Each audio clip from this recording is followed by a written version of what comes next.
Bartleson from the TV show Grounded for Life. On this episode of NASA Connect, you'll be introduced to the importance of good nutrition and exercise. You'll observe researchers and scientists using math, science, and technology to learn what we can learn in space about our bodies here on Earth. In your classroom, you'll do a cool hands-on activity to estimate serving sizes of different foods and estimate your average daily energy needs. And using the instructional technology activity, you'll develop an exercise program for Norbert and Zot. So stay tuned as Jennifer Pulley takes you on another exciting episode of NASA Connect. Better health from space to Earth.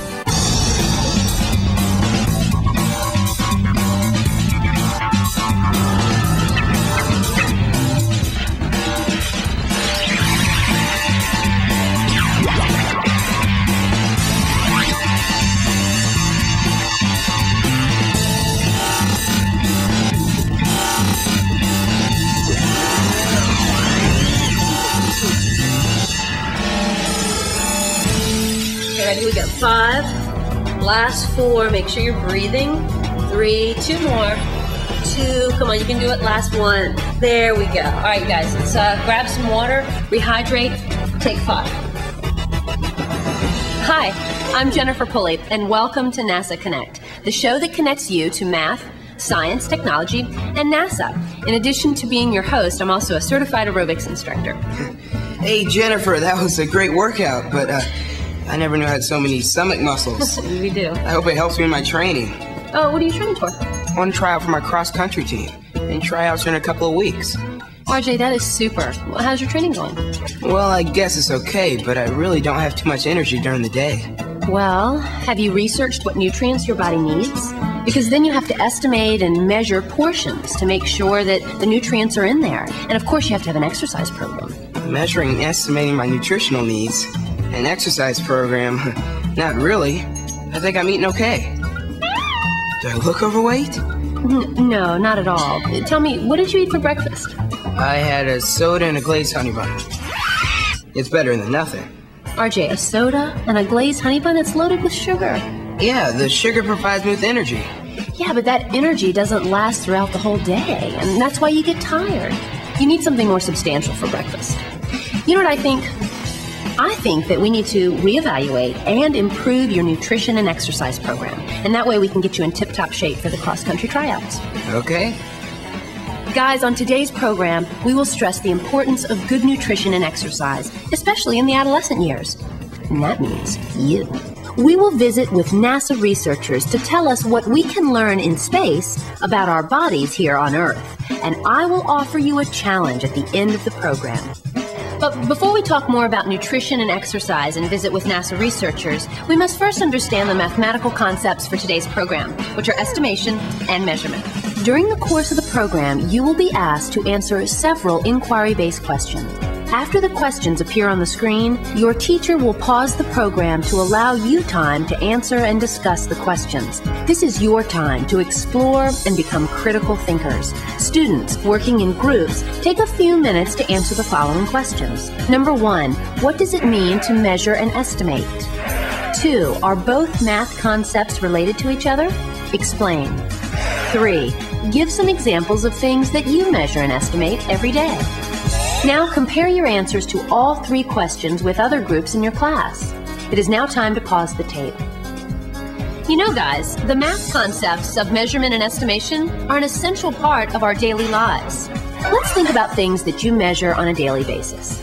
Well, you measure time with watches, weight with scales, and temperature with thermometers. You may think of such measurements as exact, but the accuracy of a measurement depends on the precision of the tool. In this sense, measurements can be thought of as estimations.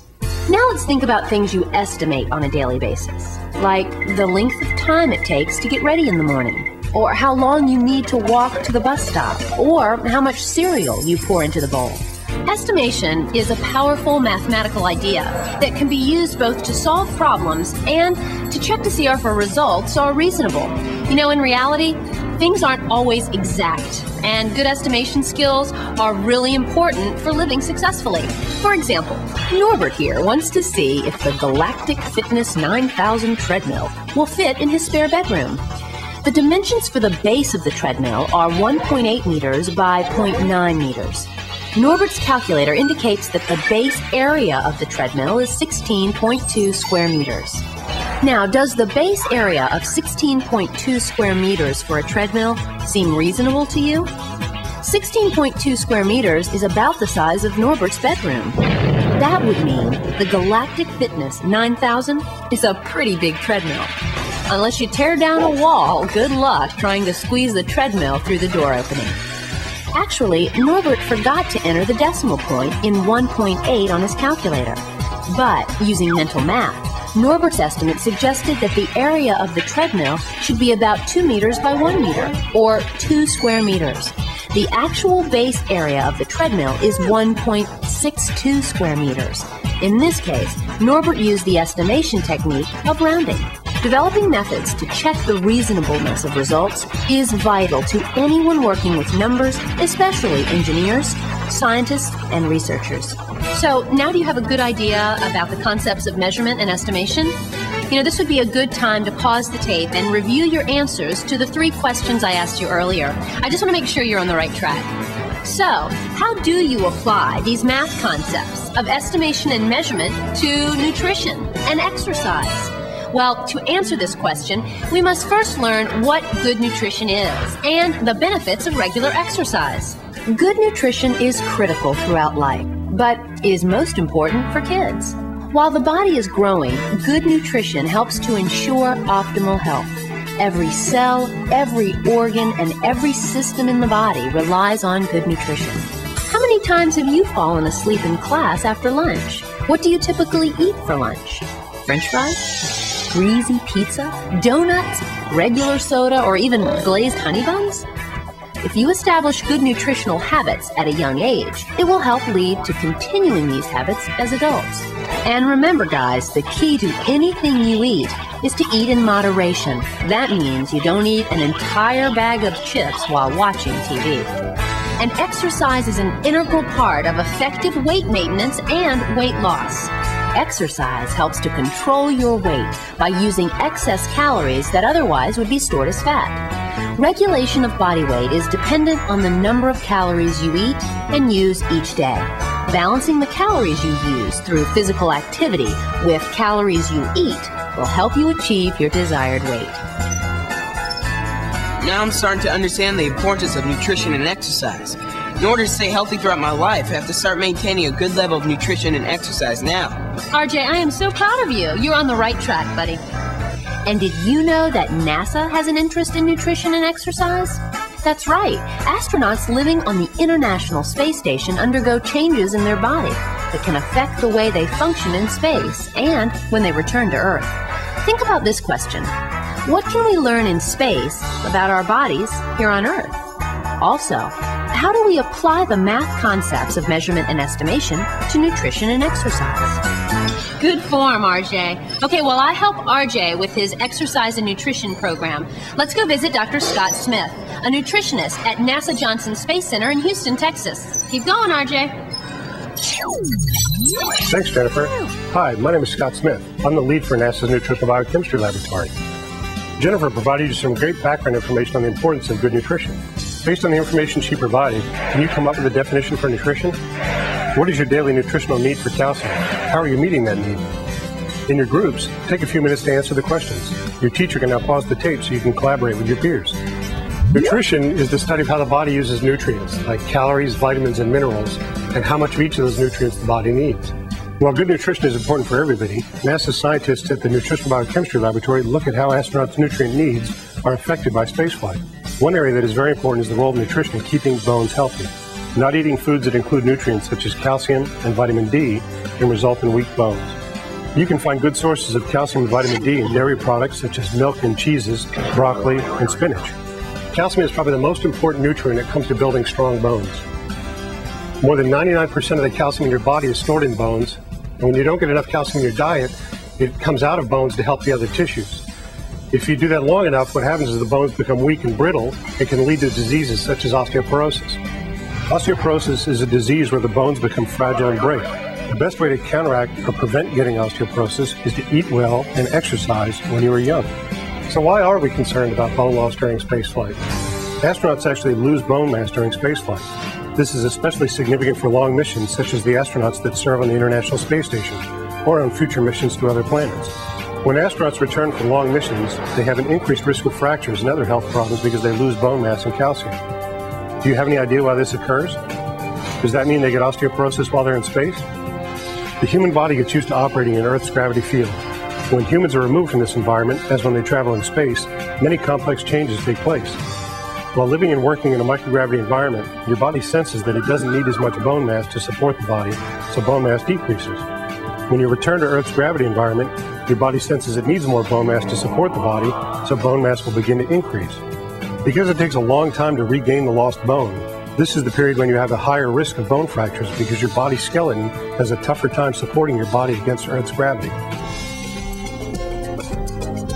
Here at NASA, we conduct research to understand how much calcium is being deposited into bones and how much calcium is being taken out of bones. This research involves mathematics, especially measurement and estimation skills. For example, let's take a look at the following system diagram. Suppose Norbert was to consume 1,000 milligrams of calcium, which is the daily recommended allowance, in the form of a large glass of milk. This diagram shows the path that calcium and other nutrients follow as they enter Norbert's body from the mouth. The milk enters the stomach and is broken down in the stomach and small intestine by chemical processes. Approximately 80% of the calcium, or 800 milligrams, leaves the body as solid waste. The remaining 20%, or 200 milligrams of calcium, enters your bloodstream. The calcium will help many of your body functions and, importantly, will prevent calcium from being taken out of bones. This is what happens when you don't eat enough calcium.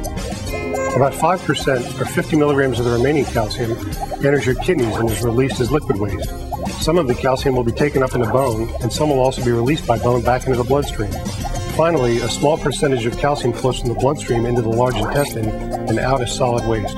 To estimate how much calcium bones are absorbing and how much calcium is being taken out of bones, we can give Norbert a tiny amount of a special form of calcium. For this case, let's call it blue calcium. Over time, usually 10 to 14 days, we collect biological samples of solid waste, liquid waste, and blood. We can determine how much calcium, regular or blue, is in each sample. By mathematically analyzing the data, we can actually estimate the amount of calcium absorbed by the intestines, how much calcium is filtered by the kidneys, how much calcium is being deposited into bone, and how much calcium is being taken out of bone. By studying the flow of calcium before, during, and after spaceflight, we can tell how the body is changing during flight and what is happening to the calcium. From our estimates, we can conclude that the amount of calcium that is deposited in the bone and the amount of calcium released by the bone back into the blood is about the same. This changes when astronauts are in space. The amount of calcium absorbed by the bone is less than the amount of calcium released by the bone. Finally, when astronauts return to Earth and recover over time, the amount of calcium deposited into bone and the amount of calcium released by bone stabilizes and returns to pre-flight levels. Understanding the specific means of how bone and calcium use change during flight can help us figure out how to counteract it and also help prevent bone disorders on Earth, such as osteoporosis. Are you beginning to understand the importance of nutrition and how nutrition can be important for your health? Have you changed any of the answers to the questions I asked earlier? Now would be a great time to stop the tape and review your answers. Thanks, Scott. Okay, guys, it's time for you to become a scientist and apply your estimation and measurement skills with this program's hands-on activity. It was developed by the National Space Biomedical Research Institute. Hey, let's check in on the students at the New Mexico School for the Deaf in Santa Fe, New Mexico. NASA Connect asked us to show you this program's hands-on activities. The first activity is called serving sizes. Here are the main objectives for the first activity. Students, you will estimate serving sizes of different foods and compare their estimates to serving size information provided on Nutrition Facts food labels. Good morning, class. Food labels and other guides often use serving sizes to describe a recommended single portion of food or drink. NASA Connect asked us to investigate the question, what is a serving size? Your teacher will provide you with the Nutrition Facts labels from these food items: 1 bag of frozen peas, 1 box of dry breakfast cereal, 1 bag of popped popcorn, and a 2-liter bottle of soft drink. Copies of the labels are to be distributed to groups. You are to determine appropriate serving sizes for the different foods. Write the word estimate onto 3 paper plates and onto 1 cup. Mark the other 3 paper plates and cup as food label. On the student handout, write the name of each food under the food name column. For each food, estimate how many cups or fractions of cups make up 1 serving size. Record your estimate in the second column of the table and measure the portions into the estimate plates and cup. Next, measure onto the food label plate and cup the serving size for each food based on the nutrition facts label. You are then to write a short paragraph answering the activity's discussion questions. If you have access to personal digital assistants or PDAs, the PDA is a great device for keeping a journal. You can use the infrared capabilities to peer edit journal entries with others. Later in the show, our students at the New Mexico School for the Deaf will show you the second activity called Your Energy Needs. Back to you, Jennifer. Now let's focus our attention on exercise. You know, exercise and nutrition go hand in hand. Dr. Don Hagen, the exercise lead in the Human Adaptations and Countermeasures Office at NASA Johnson Space Center, can tell us more. Hello. Jennifer is correct. Good nutrition and exercise are interconnected. My job as the exercise lead in the Human Adaptation and Countermeasures Office here at the Johnson Space Center is to work with a team of specialists to determine the exercise requirements for astronauts in long-duration spaceflight. A long-duration spaceflight can be anywhere from months on the International Space Station to years if we ever travel to other planets. Before I continue, let's take a look at the following questions.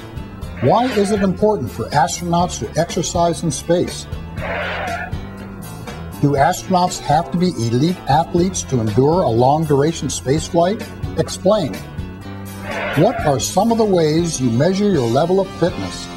Students, as your teacher pauses the program, take a few minutes to answer and discuss the questions with your class. When astronauts work in the International Space Station, they are working in a microgravity environment. They appear to be floating in the ISS. The apparent weightless environment places a reduced load on the leg and back muscles. Astronauts hardly use their leg muscles in space. The lack of muscle activity can cause the muscles to weaken or reduce in size. We call this muscle atrophy. It is possible astronauts on long missions may lose up to 25% of their muscle mass while working in space. The loss of muscle mass and strength during these missions could pose dramatic problems when they return to Earth. Muscles support the bones in your body, and if you have a combination of weak muscles and weak bones, can you imagine the harmful effects your body could face? To prevent muscle atrophy, astronauts must be in good physical condition while here on Earth or working in space. Do astronauts need to be elite athletes? There are no physical requirements to be astronauts other than you have to be healthy and pass a physical examination. Astronauts perform physical conditioning on a regular basis as part of their training. This also applies to them when they are working in space.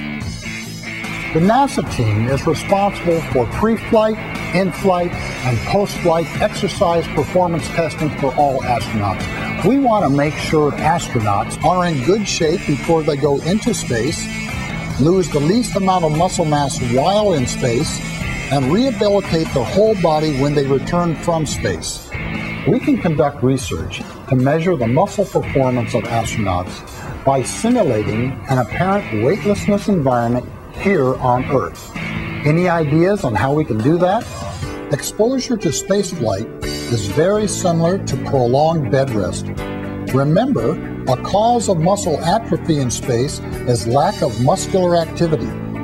That's why bed rest is a good model, because it minimizes activity, and like astronauts, you lose muscle mass primarily in the legs. During prolonged bed rest, the body gradually degrades and loses muscle mass, bone mass, and endurance capacity. Let's look at an example of how we measure muscle performance.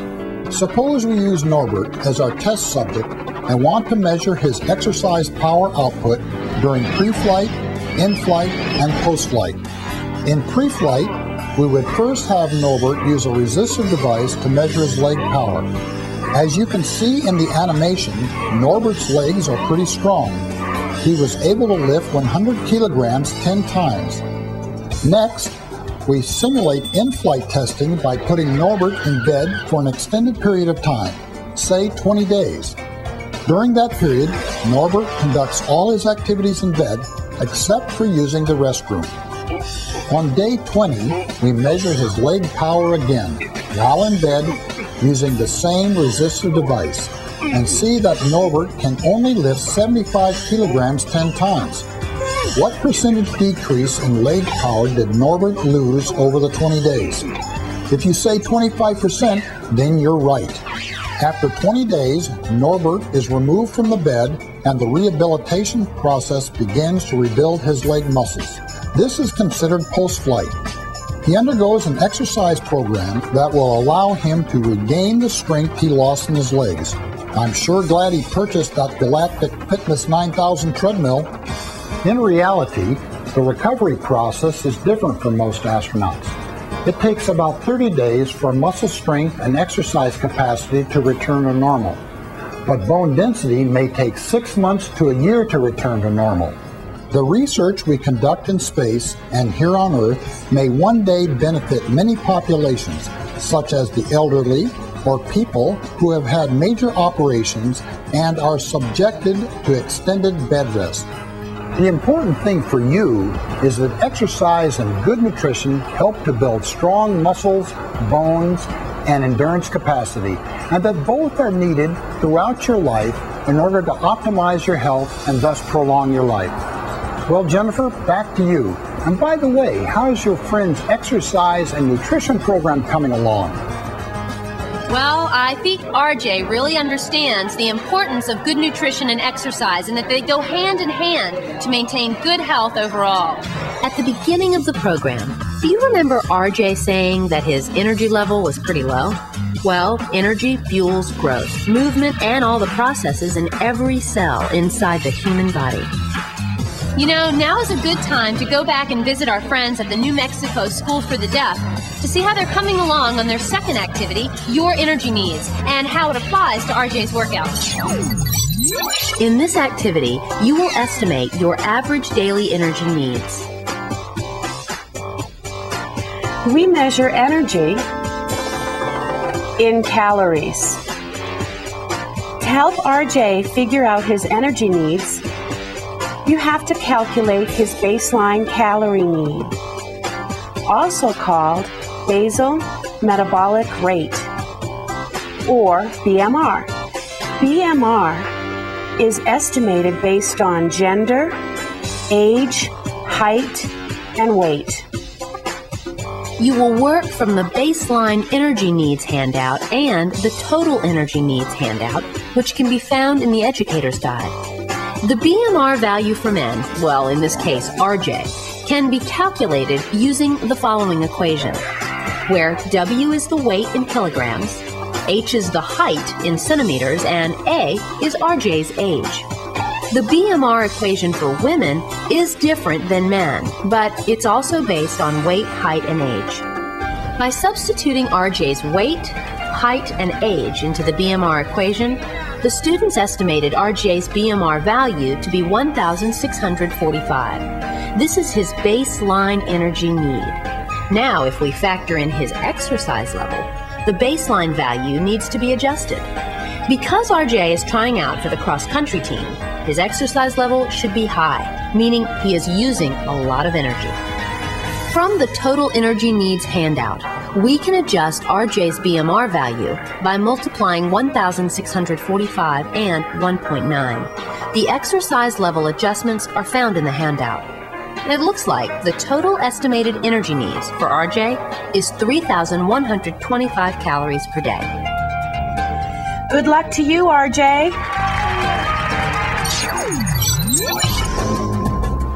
Good job. RJ is certainly on his way to improving his exercise program, and now it's your turn to develop an exercise program for Norbert and Zot.